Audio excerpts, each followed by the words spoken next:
tell me to start about Felton Skills Academy, your AAU team, and how you got into that after your NBA career. Oh, just really trying to figure out what I wanted to do once I retired. I didn't really want to leave the game like that, so I tried to find a different avenue to stick around and, try to give back in a sense to the youth. So I decided to start my own AAU program, and then start a training academy as well.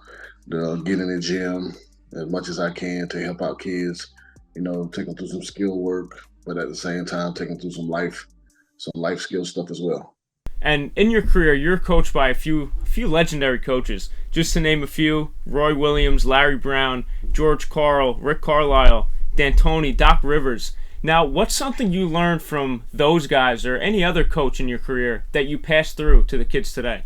Just a passion, the passion that those guys had for the game, about really just teaching the game. LB was one of those coaches who he stayed on the court at all times. Rick Carlisle, he stayed on the court at all times. Like, he wanted to teach. He wanted to be out there. He wanted his voice to be heard. So that's the kind of way I am. I like to really teach. I like to really express, the things that I'm teaching, my point that I'm trying to get across, in that particular session. So, Doc Rivers the same way. I mean, like you said, I played for some great coaches. Coach Williams is the same way. Like, just learning from them, and then, being able to implement some of those things now as I'm older, now that I'm not playing no more. It's kind of funny to see sometimes, because I do some of the things that they used to do to me, and it's funny. And I'm sure some of the things that they used to do that would piss you off, you now do to your kids, I'm sure. No, 100%. They get mad. They get mad all the time, but they'll be all right. I'm trying to make them better. Exactly, and I'm sure that's what they told you. And, right now in the new basketball world of AAU, youth basketball, it's a little bit of a touchy subject because of social media, Ball is Life mixtapes, and all of that. Now, Austin Rivers recently said, highlight culture and everyone having a mixtape has killed the game of basketball because all kids see is the mixtape. They don't see the beauty of the game, the nuances of the game. What do you think of all that, being in youth basketball today?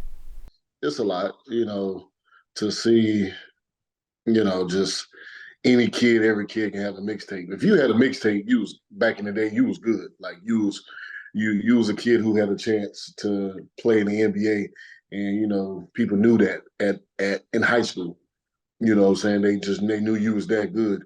Now any kid can get, a mixtape. It doesn't matter. And everybody knows all mixtapes look good. Mixtapes gonna show the bad stuff that you did in the game. And I think sometimes that takes away, and sometimes it gives some of these kids a false, connotation of who they really are. When you showing kids mixtapes of just all the good stuff they do, but are you showing them the bad stuff they do too? And it's okay to have a mixtape. It's okay to make a kid feel good and show them some good stuff. I'm all about that.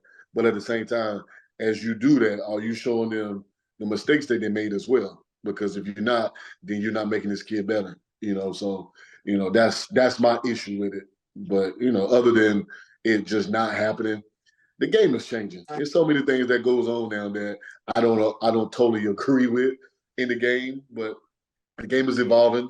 It's going to continue to evolve. So you have to evolve with it, yourself. Just the game is evolving, and we have to evolve with the game as coaches, as players, as former players.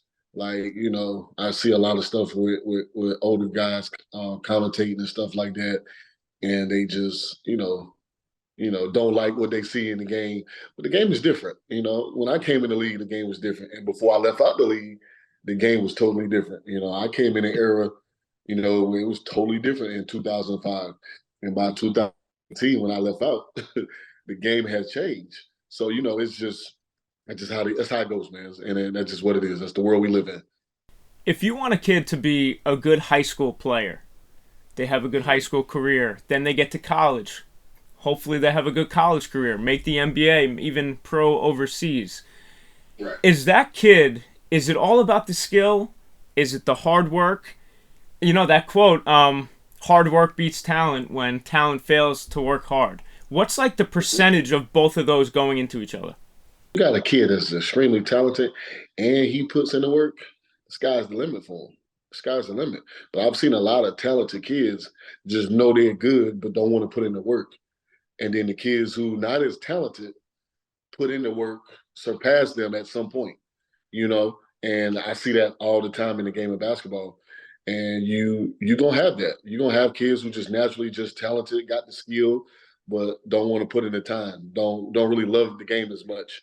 They just do it because they're good at it and they're talented. But then you got some kids who don't have the natural raw talent, the God given gift, but they have the gift of grind and work. They know how to do that. They know how to get in the gym and work and get better and have something to prove. And those kids are most of the kids who end up on top and who last for a very long time. So you have to put in the work, man. You have to grind. You have to get better.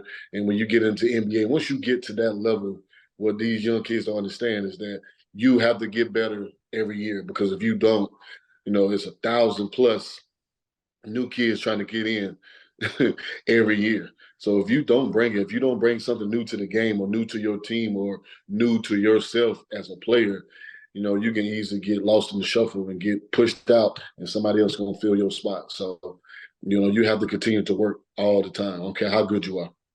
And that was the next question, kind of story I was leading into. That's how we connected on Instagram. You were, on video talking to your kids, maybe at a camp after a game, whatever it was. Posted that on NBA Buzz. Your quote about, multiply all those kids in the gym by 100. That's like you said, how many are coming into the NBA. Now, you were a top 5 pick in 2005, NCAA champion.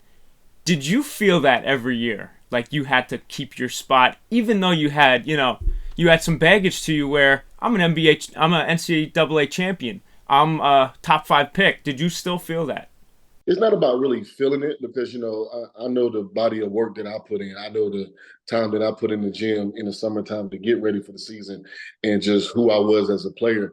So I never really worried about it. But at the same time, you got to deal with the facts of, oh shoot, they just drafted another point guard. What does that mean? They just got another point guard in free agency. What does that mean? It can mean that, okay, if you mess up, you got somebody else to fill your spot. Or it can mean that, okay, we got another point guard for you just in case something happens, you get hurt or whatever.